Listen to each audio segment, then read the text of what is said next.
Bendiciones con todos. Tema 4: las verdades de la palabra de Dios. Hoy el llamamiento a vivir una vida santa. Y utilizamos Primera de Pedro, capítulo 1, versículo del 13 al 25. Pero antes de hacer la lectura, hablemos un poquito del video anterior. Recordemos un poco.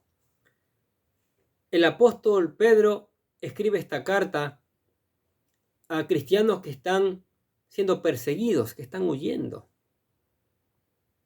¿sí? Y están pasando pruebas durísimas. Nerón, terrible como los persiguió.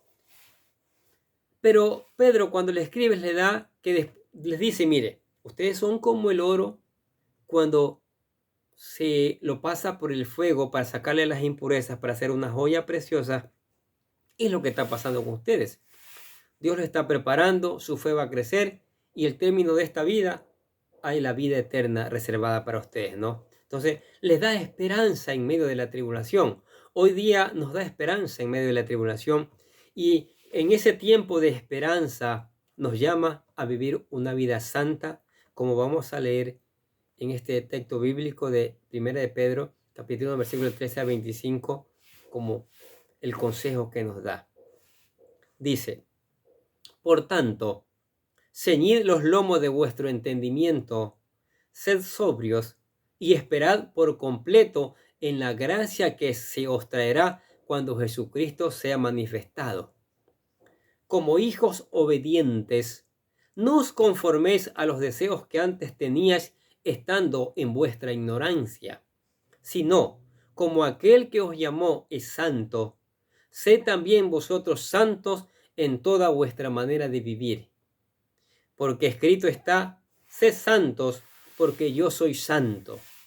Y si invocáis por Padre a aquel que sin acepción de persona juzga según la obra a cada uno, conducíos en el temor todo el tiempo de vuestra peregrinación, sabiendo que fuisteis rescatados de vuestra vana manera de vivir, lo cual recibisteis de vuestros padres, no con cosas corruptibles como oro o plata, sino con la sangre preciosa de Cristo, como de un cordero sin mancha y sin contaminación, ya destinado desde antes de la fundación del mundo, pero manifestado en los postreros tiempos por amor a vosotros, y mediante el cual creéis en Dios, quien le resucitó de los muertos y le ha dado gloria, para que vuestra fe y esperanza sea en Dios, habiendo purificado vuestras almas por la obediencia a la verdad, mediante el Espíritu, por el amor fraternal no fingido, amados unos a otros entrañablemente de corazón puro, siendo renacidos, no de simiente corruptible, sino de incorruptible, por la palabra de Dios que vive y permanece para siempre. Porque toda carne es como hierba, y toda hierba del hombre es como flor de la hierba. La hierba se seca y la flor se cae, mas la palabra del Señor permanece para siempre. Y esta es la palabra que por el Evangelio os ha sido anunciada. Qué maravilloso mensaje, oiga, que nos llama a vivir una vida santa, que no se peleen, que no tengan enemigos, que vivan con tranquilidad. De esta forma también le está dando esperanza, ¿sí? Esperanza. No le reclamen nada a aquel que le está persiguiendo. Dios va a hacer la obra y los va a llevar a ustedes a la eternidad. ¡Qué mensaje! Esa palabra que permanece para siempre, mantengan ahí en su vida para que la mantenga en santidad. Ahora, el inminente retorno de Cristo debe motivarnos a vivir para Él. Eso significa estar mentalmente vigilantes. ¿Qué dice Pedro? Ceñid los lomos de vuestro entendimiento. Tener capacidad, tener esa palabra y tenerla, ponerla en práctica. Disciplinados, ser sobrios, ¿sí? Los 5 sentidos activos, honrando, glorificando a Dios, haciendo su obra, ¿sí? Y concentrados, dice, esperar por completo. tener paciencia. El Señor viene porque viene. Es una gran verdad. Él viene. Y después gozaremos la eternidad con Él allá. ¿Sí? Tener paciencia. Saber esperar. Que no nos desesperemos por nada. Aunque haya conflicto, aunque haya dificultad, aunque haya peligro de muerte, concentrados en la vida eterna. ¿Está usted listo para encontrarse con Cristo? Aquí hay una pregunta. ¿Está usted listo? Tiene que estar viviendo en santidad. Tiene que estar preparado, concentrado, siendo sobrio, ceñido vuestros lomos con entendimiento, esperando por completo la segunda venida, no dudando. Porque el que duda es como la onda del mar que la lleva el viento de un lado para otro. ¿Sí? Ahora, el Dios de Israel y la iglesia cristiana es santo, santo, santo. Y así debe ser la iglesia. ¿Sí? Por eso Él determina las normas para la moralidad del cristiano. Dice, sed santos porque yo soy santo. A diferencia de los dioses romanos, Él no es belicoso, adúltero ni rencoroso. A diferencia de los dioses populares de los cultos paganos en el primer siglo, Él no es sanguinario ni promiscuo. Él es un Dios de misericordia y justicia que cuida personalmente cada uno de sus discípulos. Sí. Y eso es tremendo saberlo. Eso es lo que dice Pedro. Nuestro Dios Santo espera que nosotros que le imitemos al aplicar sus normas morales más elevadas a nuestras vidas. Así como Él, debemos ser misericordiosos y justos y también sacrificarnos por los demás. Después que las personas dedican su vida a Cristo, aún sienten cierta atracción por sus costumbres pasadas. Pero Pedro nos dice que debemos ser como nuestro Padre Celestial, santos en cada cosa que hacemos, ¿sí? En cada cosa, en toda nuestra vida, en todos los aspectos de nuestras vidas. Forma de hablar, forma de nuestra conducta y todo ese tipo de cosas. Debemos ser ejemplo, como le dice Pablo a Timoteo. Santidad significa mantenerse totalmente devotos o dedicados a Dios, o apartados para Dios, consagrados a Dios, separados para su uso especial y apartados del pecado y de su influencia. Oiga, el pecado, cómo ha dañado a la humanidad, cómo la ha alejado de Dios. La ha alejado de Dios porque Dios es santo, santo, santo. La expresión de Isaías capítulo 6, cuando Isaías entra al templo y ve allí la gloria de Dios. Y dicen los ángeles, cantaban, santo, santo, santo. Dios no puede ver el pecado. Debemos mantenernos apartados y diferentes, no mezclándonos con la multitud pecaminosa. No debemos ser diferentes solo por el hecho de serlo. Lo que nos hace diferentes son las virtudes de Dios aplicadas en nuestra vida. Nuestras prioridades deben ser las de Él. Un buen testimonio. Dios dijo que debemos ser, Jesucristo dijo que debemos ser sal, dar gusto, sazón a este mundo. Y debemos ser luz, brillar en medio de la oscuridad, en medio de las tinieblas, dando un buen testimonio para que otros que crean en Cristo vengan a Cristo también. Todo esto va en contraste directo con nuestras costumbres anteriores. Primera de Pedro, capítulo 1, versículo 14, dice, como hijos obedientes, no os conforméis a los deseos que antes teníais estando en vuestra ignorancia. Cuando ignorábamos, hacíamos toda clase de pecados, ahora ya no. Ahora vivamos en santidad, obedezcamos la palabra del Señor en todo tiempo, practiquemos en todo tiempo la verdad de Dios. Es lo que dice Pedro. No podemos llegar a ser santos por nuestros propios esfuerzos. Es difícil porque hemos nacido como una naturaleza pecaminosa que nos arrastra a hacer el pecado. Por lo que Dios nos da su Espíritu Santo para ayudarnos a ser obedientes y nos da poder para vencer el pecado. Ahora, no use la excusa de que no puede evitar cometer pecado. Pídale a Dios que le ayude a ser librado de las garras del enemigo. ¿Sí? Pidamos a Dios fortaleza. Pidamos a Dios una porción de su Espíritu Santo y que Él nos ayude, porque la Biblia dice que hay una lucha entre la carne y el Espíritu Santo y los dos se oponen. Dejemos que el Espíritu Santo derrame en nosotros el gozo, el amor, la paz, la paciencia, la benignidad, el dominio propio, entre otros. Dejemos.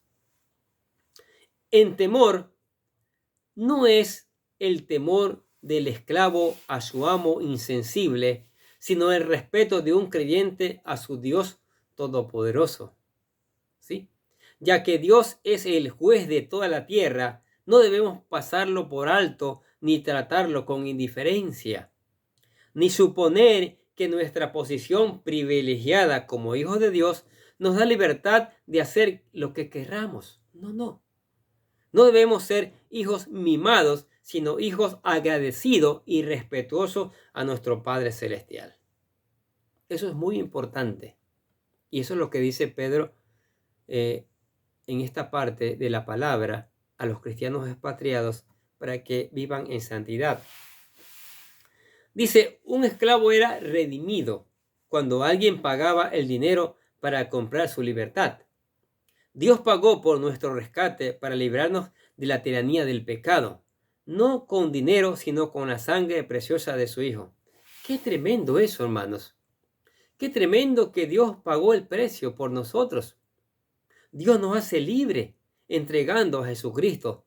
Su sangre derramada en la cruz del Calvario nos redime, nos lava del pecado. ¿Usted ha escuchado de otro Dios que puede hacer eso? Nadie más. Miren lo que dice Romanos capítulo 6, versículos 6 al 7. Sabiendo esto, que nuestro viejo hombre fue crucificado juntamente con él, para que el cuerpo del pecado sea destruido, a fin de que no sirvamos más al pecado. Porque el que ha hurtado, si no es justificado del pecado, ¿sí? Porque él ha muerto al pecado, dice. Ahora, 1 Corintios 6:20 dice, porque habéis sido comprados por precio, glorificad pues a Dios en vuestro cuerpo y en vuestro espíritu, los cuales son de Dios. Hay que honrar al Señor. Colosenses capítulo 2, versículos 13 y 14 dice, y vosotros, estando muertos en pecado y en la incircuncisión de vuestra carne, os dio vida juntamente con él, perdonándonos todos nuestros pecados, anulando el acta de los decretos que había contra nosotros, que nos era contraria, quitando de en medio y clavándola en la cruz. Lo que hizo Cristo. Y Hebreos 9:12. Y no por sangre de machos cabrillos ni becerros, sino por su sangre, su propia sangre, entró una vez para siempre en el lugar santísimo, habiendo obtenido eterna redención. Cada año tenía que matarse los corderos y derramar su sangre para expiarla, los pecados. Ahora no. Con la muerte de Cristo, Él es el cordero inmolado, el último y para siempre. Ya no hay más derramamiento de sangre. Entonces Pedro le da esta noticia a los hermanos. Ánimo, hermanos. Ánimo. Vivan en santidad este tiempo que estén aquí en la tierra, porque ustedes tienen ganada la vida eterna. Y eso es maravilloso. No podemos escapar del pecado por nuestros propios medios. Solamente la vida del Hijo de Dios puede librarnos. El sacrificio de Cristo por nuestros pecados no fue una reflexión tardía, ni algo que Dios decidió hacer cuando el mundo estaba fuera de control. No. Este plan lo estableció el omnisciente y eterno Dios antes que fuera creado el mundo, porque dice que nos escogió desde antes que fue creado el mundo. Qué bendición debió haber sido para los creyentes judíos enterarse de que la venida de Cristo y su obra de salvación fueron planeadas por Dios mucho antes de que comenzara el mundo. ¡Wow! Eso es tremendo. Mostrando Dios su gran amor por cada uno de nosotros. ¿No le parece maravilloso? Claro que sí. Eso les dio la seguridad de que la ley no fue descartada porque no dio resultados, sino porque tanto la ley como la venida de Cristo eran parte del plan eterno de Dios. El amor no fingido implica una entrega desinteresada. Por esa razón, una persona egoísta no puede amar la verdad. No. El amor de Dios y su perdón nos libra de la posibilidad de mirarnos a nosotros mismos y nos motiva a satisfacer las necesidades de los demás. Al sacrificar Cristo su vida, nos perdonó, nos probó que en realidad nos ama. Ahora usted puede amar a los demás siguiendo su ejemplo y entregándose de un modo altruista. ¿Qué les parece? Y hace referencia a Isaías capítulo 40, versículos del 6 al 8. Miren lo que dice. Voz que decía, da voces, y yo respondí. ¿Qué tengo que decir a voces? Que toda carne es hierba y toda su gloria es como flor del campo. La hierba se seca y la flor se marchita, porque el viento de Jehová sopla en ella. Ciertamente como hierba es el pueblo.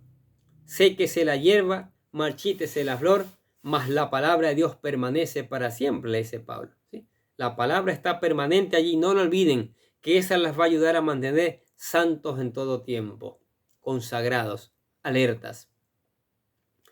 Pedro les recuerda a los creyentes que toda esta vida, bienes, logros, personas, finalmente se marchita y desaparecerá. Solo son permanentes la voluntad de Dios y su palabra y su obra. Sí, no nos aferremos a cosas temporales, no. Hay mucha gente que hace eso. Se aferra a su trabajo, se aferra a sus posesiones. Hay alguien que fue a conversar con Cristo que tenía abundancia de cosecha y quería hacer más sus graneros. Y Jesucristo le dice, necio, y cuando vengan a pedir tu alma, ¿de quién será? No estamos hablando en contra de la riqueza, no estamos hablando de tener bienes. Es bonito tener una buena casa, es bonito tener todo aquello que uno necesita para vivir una vida cómoda. No estamos hablando que sea malo. Pero por encima de eso, que mantengamos la esperanza en la vida eterna. Y que ese tiempo de mantener la esperanza, nos mantengamos fieles a Dios en santidad, con todos los sentidos bien puestos. Debemos evitar la codicia de lo temporal y hemos de concentrar nuestro tiempo, dinero y energías en lo permanente, la palabra de Dios y nuestra vida eterna en Cristo Jesús. ¿Sí? Concentrarnos. Hay mucha gente que no conoce la palabra de Dios y hay que predicársela. Mire, nosotros personalmente con la sabiduría de Dios me he dedicado a hacer estos videos ya 3 años. Son muchos videos, cientos de videos, ya a miles llegamos, presentando la palabra de Dios para que todos conozcan estas maravillosas verdades, que en medio de la prueba de dificultad, mañana hay vida eterna a quien entrega su corazón al Señor Jesucristo. Y para ayudarle a saber cómo se entrega al Señor Jesucristo la vida y el corazón, nosotros le presentamos lo que le llamamos la oración de fe, que esperamos que el que repita con todo su corazón, que dice así: querido Dios, sé que soy un pecador y que nada de lo que hago puede hacerme ganar el cielo o la vida eterna. Creo que Jesucristo murió por mí, derramando su sangre para lavar todos mis pecados, para ser redimido. y que se levantó de la tumba al tercer día. Ahora mismo lo recibo como mi Salvador personal, confiando solamente en Él como mi único camino al cielo. Señor Jesús, séllame y lléname con tu Espíritu Santo y escribe mi nombre en el libro de la vida para ser salvo. Y decimos, gracias, amado Padre Celestial, por regalarme la vida eterna. Aceptó a Cristo, entregó su vida a Cristo, le asegura el Señor la vida eterna. Pero para mantenerse en santidad, para mantener esa esperanza viva, para mantenerse con esos sentidos activos, tiene que meditar todos los días en la palabra. Tiene que estudiarla. Tiene que dejar que el Espíritu Santo le ayude a interpretarla para después aplicarla. Y después de aplicada, predicarla. Mientras que ora, conversa con el Señor, mientras que le canta alabanzas, dándole gracias por su palabra y tantas cosas maravillosas. Y también le invitamos que venga a la iglesia. Acá seguimos predicando la palabra de Dios. Sí. Amén. Oremos. Padre, gracias por tu palabra maravillosa. Tu palabra que nos sigue dando esperanza de vida eterna. Tu palabra que en este tiempo de pruebas y dificultades, aún en medio de ella, nos llama a vivir en santidad, apartados para ti, consagrados para ti, predicando esta palabra a otros también, para que otros se enteren de estas maravillosas verdades. Y pedimos que el Espíritu Santo lleve esta palabra por todos los rincones del mundo, haciendo y produciendo cambios. Sí, que muchos entreguen su corazón y vida a ti, Señor Jesucristo. Te lo pedimos en el nombre de Jesús y decimos amén. Y los bendecimos a ustedes que escuchan la palabra de Dios cada día. Sigamos escuchando, sigamos poniendo en práctica esta maravillosa palabra, sigamos reenviando a otros para que conozcan estas verdades. Y como hemos dicho, entreguen sus corazones y vidas a Cristo. Y nosotros desde acá les deseamos que tengan un día pero lleno de bendiciones.